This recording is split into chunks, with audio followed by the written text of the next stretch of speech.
오늘은 본문을 통해서 우리 아브라함의 그 시련을 한번 생각해 보도록 하겠습니다. 새로운 부분 같이 한번 읽도록 하겠습니다. 시작.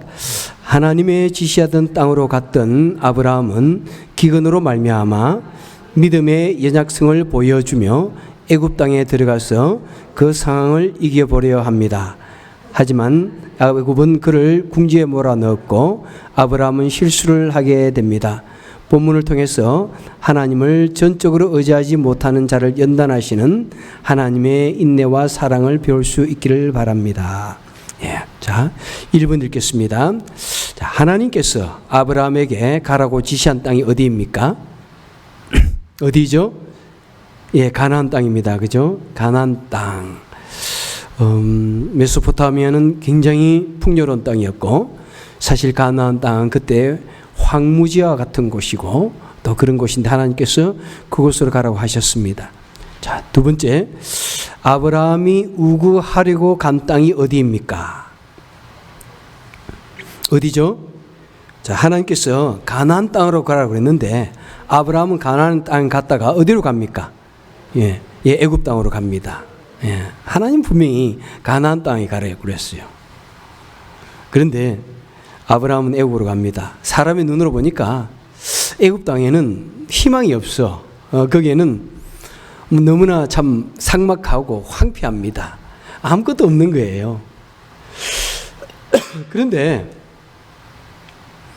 가만히 눈을 들어서 보니까 애굽 땅에 가면 살 것 같아. 거기에 구원이 있을 것 같아. 여러분, 사실 우리 하나님을 믿는다고 하는 것은 우리는 항상 눈앞에 보이는 것을 가지고 여러 가지 계산을 하지 않습니까?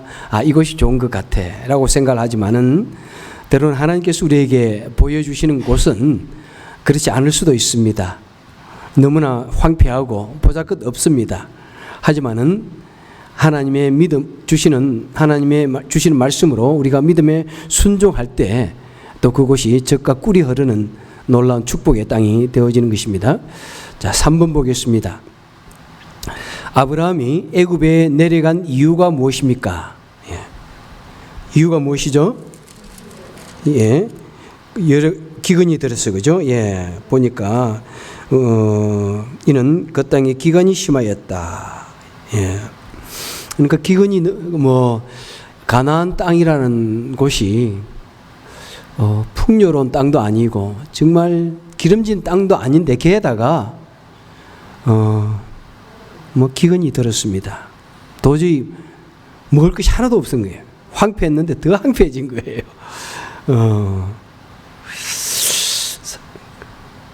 자, 그 다음 질문 한번 보겠습니다. 애굽에 가는 것은 누가 계획한 것입니까? 아브라함이 계획한 것. 하나님께서는 분명히 가나안 땅으로 그랬습니다. 자, 그런데 애굽에 가는 계획은 아브라함이 하였습니다. 인간적인 생각입니다. 자, 아브라함은 기근 시 누구를 피난처로 삼았습니까? 애굽을 피난처로 삼았습니다. 그죠? 기근 시에 하나님을 피난처로 삼아야 되는데 오히려 세상적인 세상을 피난처로 삼았습니다. 특별히 이집트는 그 당시 메소포타미아 더불어서 양대 아주 굉장한 문화를 이루었던 나라입니다. 문명은 발달하였고 물질은 풍요하지만은 그들의 영혼은 전혀 하나님을 공경하지도 아니하고 온갖 종류의 우상이 득실되고 있는 그런 곳에 자신을 피난처로 삼아서 몸을 숨겼다는 것입니다. 자, 여기까지의 모습은 우리가 볼 수 있는 것은 무엇입니까? 금세 환경에 따라 가지고 금세 변하는 그런 우리의 모습, 우리 인간의 약한 모습. 우리 하나님의 음성을 들었는데 또 하나님을 믿는다고 했는데 그 하나님을 믿는다고 하자마자 시련이 닥쳐오고 그러면 금세 우리 믿음이 그냥 쏟아져 버립니다. 그래서 마태복음에 나오는 밭의 비유도 그렇죠. 처음에 우리가 하나님의 말씀을 받았으나 그런데 잘하려고 하는데 마치 이 돌밭에 부러진 그런 씨처럼 또는 가시덤불에 부러진 씨처럼 조금 자라다가 금세 말라버리는 그런 우리의 약한 모습들을 보게 됩니다. 우리 한 번쯤은 우리가 그런 것을 다 경험했을 것 같아요. 하나님을 믿었는데 왜 이런 시련이 올까? 정말 내가 이 하나님을 믿어야 되나 말아야 되나? 또 그런 생각들. 거기에서 이제 누가 돌아오느냐? 1차적인 그런 관문들. 그렇게 해서 누가 돌아오느냐? 그것을 이기고 올라서느냐 하는 그것이 아주 이제 하나님께 나아가는 믿음이 자라가느냐 마느냐 하는 그런 하나의 분기점이 될 수도 있는 것입니다. 자, 4번 보겠습니다. 자, 아브라함의 아내 사라의 외모는 어떠합니까? 뭐라고요? 근사님? 예, 아리따웠다. 예. 그리고 그냥 아리따운 게 아니라 뭐라고요? 매우 아리따. 14절에 보니까 뭐 힘이 아리따웠다. 남편이 아내를 볼 때도 힘이 아름다웠다. 이 정도니까 상당히 아름다웠던 것 같습니다. 그죠? 그런데 그때 사레의 나이가 얼마입니까? 아브라함하고 사레의 나이가 몇 살 차이죠? 예, 10살 차이입니다. 그때 아브라함의 나이는요, 75세였으니까 사레의 나이는 몇 살이에요? 65세의 아내 사레의 미모가 출중했다는 것입니다. 그리고 이 아름다움이 다른 사람이 정말 혹할 정도의 아름다움이었다는 것입니다. 요즘처럼 그렇게 화장술이 발달했을 것 같지도 않은데 65세 되는 분 누구세요? 65 우리 이 말을 들으면 우리가 좀 용기도 날 수도 있고 그죠? 야 65세 이런 아름다움이 있으니 나도 뭐 오케이 희망이 있다 이렇게 생각할 수도 있겠고 또 조금 더 절망할 수도 있습니다. 야 사례는 65세 다른 남자들이 그냥 반할 정도로 아름다운 모습을 가졌는데 나는 뭐야 이런 생각도 날 수도 있고 어떻게 좀 해석을 할 수 있을까요? 뭐라고요, 권사님? 다시 크게 말씀해 보세요. 예? 그 당시와 지금의 나이는 조금 차이는 있습니다. 30살. 당시는 이제 아브라함이 120살까지 살았으니까 그때 그 하나님의 창조의 기운이 싹 떨어진 첫 번째 세대입니다. 그래서 900살까지 살다가 이제 뚝 떨어져 가지고 약간 120살까지 그 다음에 다른 야곱도 130살까지 살던 평균 나이가 120, 130살이 되던 나이니까 뭐 약 한 20살을 뺀다 치더라도 지금 65세에서 20살 빼도 45세인데 다른 사람이 볼 때 굉장한 미모를 지녔다. 뭐 상당히 조금 우리가 거기에 좀 어떻게 생각해야 될지 모르지만은 하여튼 그런 아름다움이 있었다는 것입니다. 그죠? 특별히 요즘에는 사실 우리도 굉장히 영양 섭취가 발달되어 있고 또 여자분들도 운동도 많이 하고 또 요즘에는 굉장한 화장술이 발달해 가지고요. 그죠? 몇 세 때는 화장이라고 그러더라. 화장을 많이 하면 나중에 뭐 변장도 한다는 그런 말도 하고 하는데 화장술도 발달되고 해가지고 요즘 45세면 굉장한 또 아름다움을 뭐 다른 사람에게 굉장히 매력을 줄 수 있는 그런 모습도 없잖아 있을 것 같다는 생각을 하면은 어느 정도는 좀 이해가 됩니다. 그죠? 자, 그 다음에 5번입니다. 자, 아브라함이 그 아내 사레를 누이라고 속인 이유가 무엇입니까? 자기 아내를 누이라고 속인 이유가 무엇입니까? 뭐라고요? 자기가 살기 위해서, 그죠? 예. 자신의 목숨을 보존하기 위해서, 그죠? 예. 그러니까 일단은 이 가난이라는 것이 이렇게 사실 무서운 것입니다. 우리가 먹고 산다는 것이, 정말 참 무서운 거예요, 여러분. 우리가 물질의 궁핍함으로 어려워하는 사람을 때로는 우리가 물질 그런 거 가지고 너무 그러지 말아야 된다는 그런 말을 하기도 하지만은 근데 물질이 막상 너무 지나치게 없어가지고 삶 자체가 힘든 것은 굉장히 힘든 거예요. 자, 그 아브라함이 애굽으로 피난을 갔습니다. 애굽이라는 도시는 정말 적국이었고 그런데 차마 메소포타미아로 못 들어가고 아니면 애굽이 가까웠는지 모르지만은 오히려 애굽을 갔는데 거기에는 생명에 정말 위험이 있는 그런 곳입니다. 그래서 자신의 생명을 보존하기 위해서 사례를 누이라고 속였다 이렇게 말씀하고 있습니다. 자, 그러면은 그 당시 힘으로 그 당시는 힘으로서 얼마든지 다른 여인을 취할 수 있었습니다. 뭐 그 여인이 마음에 들면은 남편을 죽이고 그 가정을 뭐 완전히 뭐 힘으로서 제압을 해가지고 또는 정치적인 이유로 그죠? 정치적인 이유로는 뭐 성경에도 사실 어떤 그 모습이 있죠. 자, 이런 경우에 우리는 어떻게 할 것 같습니까? 한번 우리 남자들 한번 대답을 한번 해보죠. 오늘 우리 양 장로님 안 오시면 누구한테 물어볼까 고민을 하고 있었는데 이 양 장로님, 정말 뭐 아내가 너무 아름다워. 우리 김은영 집사님이 내가 생각해도 너무 아름답고 매력적이야. 그런데 아주 위험한 곳에 갔습니다. 우리 김은영 집사님 탁 내어주면은 내 생명도 보장받고 그 다음에 뭐 출세길이 열릴 것 같아. 안전히. 그런 경우에 어떨 것 같아요? 정말 위험해. 이거는 정말 내가 죽을 것 같아. 예, 어떨 것 같아요, 장로? 예.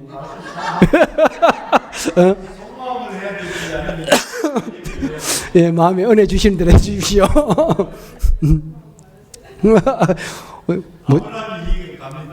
아브라함 이해가 간다고. 정말 아브라함 이해가 간다고 그럽니다. 오늘 집에 가서 어떻게 하시려고? 그래요. 솔직하게요. 예. 이것은 우리가 정말 오래전 이야기고 성경에 나오는 이야기니까 뭐 이전교회에서 이렇게 물어보니까 담대하게 어느 남자가 나는 뭐 아내를 위해서 생명을 버리죠 그러는데 내 속으로 진짜라고 묻고 싶은 그런 생각이 있더라고요. 뭐 다른 사람 이야기니까 뭐 생명을 버린다고 그러는데 실제로 내가 거기에 그저 당하게 되면은 정말 쉽지 않은 일이에요. 예. 그다음에 그 당시에 사회적인 상황은 가정을 위해서 어머니가 목숨을 버리는 것은 당연시 되어 있던 세상입니다. 예. 정말 아내가 하나 죽음으로 인해서 우리 가정이 세이프하다면은 이건 너무나 아름다운 미덕인 거예요. 그럼 또 거꾸로 물어볼까? 정말 그런 일이 있으셨다면 다른 남자에게 그냥 품에 안겨가지고 내 가정을 구하고 남편을 구하겠습니까? 라고 묻고 싶은데. 자, 참, 그 당시의 상황에서는 그것이 너무나 보편적이다 보니까 사실 아브라함이 크게 마음에 양심의 가책도 없이 그렇게 했을지도 몰라요. 그렇게 뭐 그런 위협 상황이라고 느끼지 않음에도 그렇게 했을지도 모른다는 사실입니다. 그죠? 우리가 어떤 상황이라는 것을 무시 못합니다. 우리 사회가 그러면요, 우리 너무나 쉽게 그렇게 죄를 짓게 됩니다. 여러분, 나치가 유대인들을 학살하는 거 보셨습니까? 그때 뭐 아무리 선한 사람이라고 할지라도 내가 나치의 군인이라면은 그게 동참하지 않을 수가 없는 거예요. 나는 군인이니까. 어떤 영화를 보니까 왜 그랬어? 그러니까는 I'm a soldier 그러더라고요. 내가 군인이니까 나는 위에 사람에게 복종할 수밖에 없어. 그 군인까지는 그런데 어떤 영화를 보니까 막 여자들이 동네에 착하게 생긴 여자들도 나와가지고 구경하고 거기에 거들어주고 이러더라고요.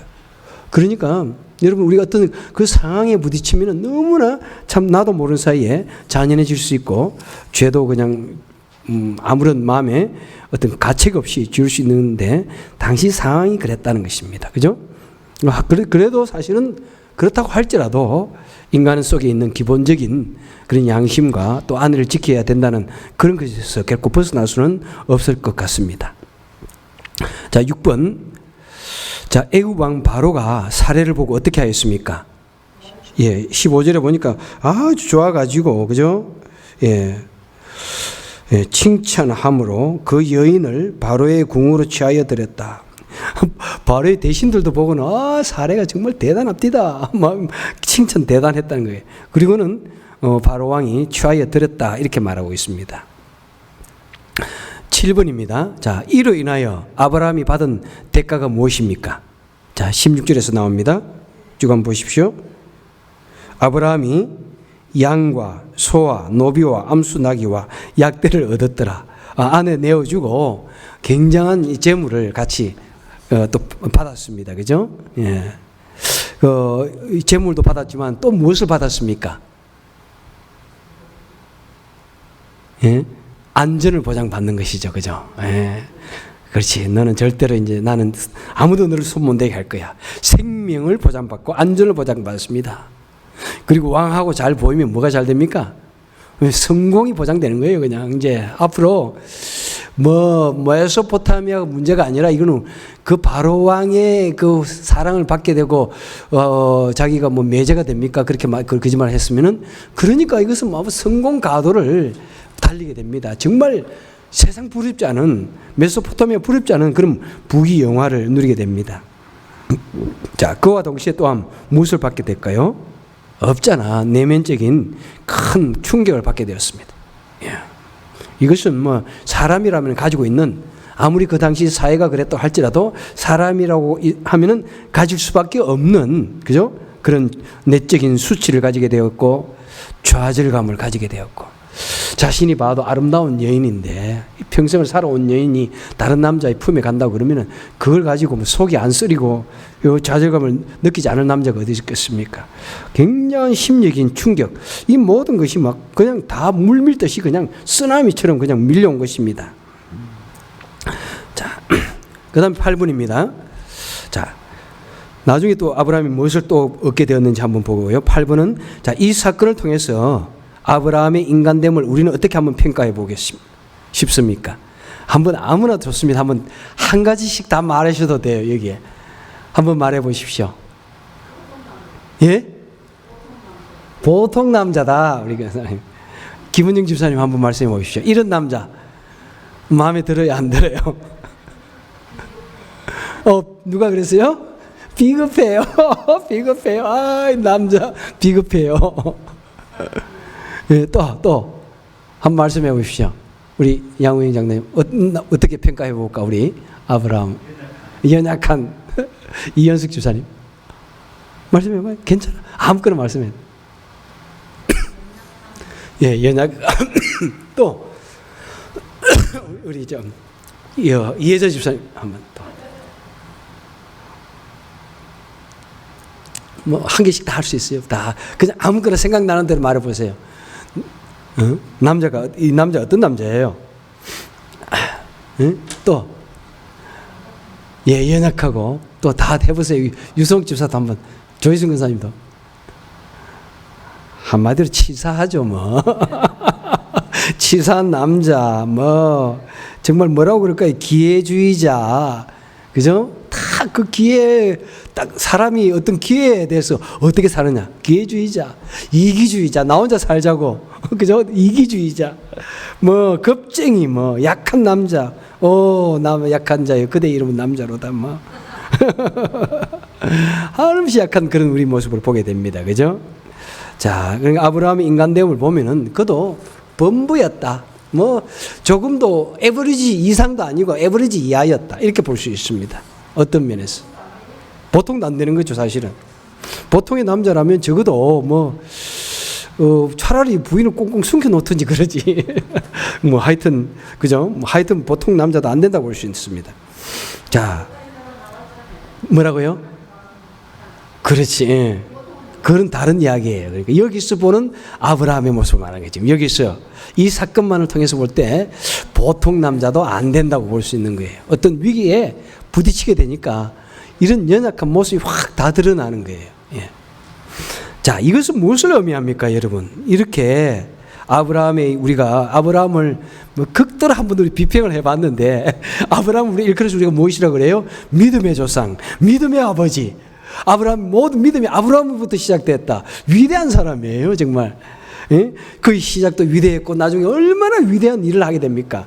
그런 사람인데 왜 여기서 우리가 이렇게 모든 남자에게 할 수 있는 만약 이런 평가를 했다면은 뭐 그 남자는 뭐 이 아마 현 사회에서는 아마 결코 존중받을 수 없을 뿐만 아니라 아마 사회 매장될 정도의 그런 사람입니다. 그런데 이것은 무엇을 의미할까요? 이런 모습을 보면서 우리는 무엇이라고요? 아브라함도 범부다. 그 다음에 아브라함도 죄인이다. 하나님 앞에서 피할 수 없는 죄인이다. 예. 그를 믿음의 사람으로 부르신 분은 누구십니까? 하나님의 사람이고 그를 믿음의 사람으로 만들어 가신 분은 누구십니까? 하나님이십니다. 하나님께서 연단의 손길을 통해서 아브라함을 하나님의 사람으로 만드신 거예요, 여러분.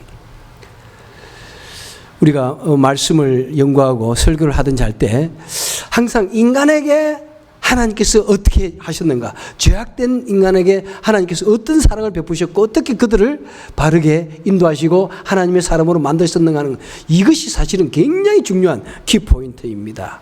그런데 자칫 잘못하면 사람을 높이는 것이 되어서는 안 돼요. 물론 사람이 우리에게 어떤 면에 있어서 자 이렇게 살아야 됩니다는 모델은 되지만은 사람이 결코 하나님의 어떤 그 위대한 주권보다도 더 높아져서는 안 됩니다.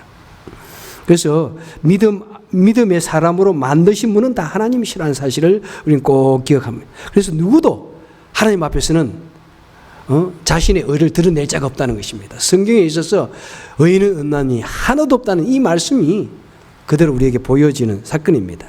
그토록 믿음의 아버지를 할지라도 우리의 행위나 우리의 모습, 우리의 가치 그 자체로는 드러낼 것이 아무것도 없다는 것입니다. 자, 9번입니다. 아내 사레의 일로 바로의 집안에 무슨 일이 내렸습니까? 17절에 보니까 큰 재앙이 내렸다고 이렇게 말씀하고 있습니다. 그죠? 자, 10번입니다. 바로와 아브라함의 잘잘못을 가린다면 누구에게 있습니까? 아브라함이 사실 거짓말을 하고 뭐 이렇게 했으니까 하나님께서 아브라함을 불러가지고 야 아브라함아 어째 너 그럴 수 있냐, 얼굴 데가 없다 야, 이렇게 아무 말씀도 안 하세요. 그런데 바로는 아무것도 몰랐는데 하나님께서 그에게 무슨 재앙을 내렸다고 말씀하고 있습니다. 왜 그렇습니까? 왜 하나님께서 아브라함을 호통치지 않냐고 바로를 호통치고 바로의 집안에 재앙을 내렸습니까? 예, 보호하고, 그죠? 그러니까 뭐 한마디로 아브라함의 집안을 보호하기 위한 것이죠, 그죠? 아브라함 집안 손을 댔다 하면은 안 놔둬. 그 약속을 어디에서 하셨어요? 12장 3절에서 자, 너를 축복하는 자에게 내가 복을 내리고 너를 저주하는 자에게 내가 저주하리니 누가 너를 가만두지 않고 너를 갖다가 힘들게 하면은 내가 가만두지 않겠어. 하나님이 약속하셨거든요. 예. 내가 항상 너를 도와주겠다. 항상 보호해주겠다. 너에게 조금만 문제가 있으면 내가 절대로 누구든지 그만두지 않겠다. 예. 우리 부모가 우리 자녀들 어려움 당하면 막 그렇게 그저 하잖아요. 예. 절대로 그만두지 않겠다. 자, 하나님께서 그래서 아브라함에게는 아무런 책망을 하지 않냐고 바로에게만 무섭게 책망을 합니다. 자, 11번입니다. 자, 하나님께서는 아브라함의 잘못을 책망했습니까? 안 했습니다. 아니요. 하지만은 아브라함이 책망을 받았을까요? 안 받았을까요? 책망을 받습니다. 누구로부터? 바로의 입으로 책망을 받습니다. 보십시오. 자, 바로가 아브라함을 불러서 이르되 내가 어찌하여 나를 이렇게 대접하였느냐? 내가 어찌하여 내 아내를 거짓말 누이라고 속이느냐? 예. 그죠, 여러분? 물론 성경이요, 일일이 우리에게 사람의 잘못이 무엇인지 그런 것을 다 이렇게 말을 너는 원수를 사랑하라. 지시적이에요. 내 이웃을 내 몸같이 사랑하라. 지시적이에요. 그런데 어떤 거는 지시적인 아닌 게 있습니다. 이렇게 하라고 말을 안 했지만은 그 상황을 통해서 우리가 어떻게 살아야 되는지에 대해서 말씀해 주는 내용들이 있습니다.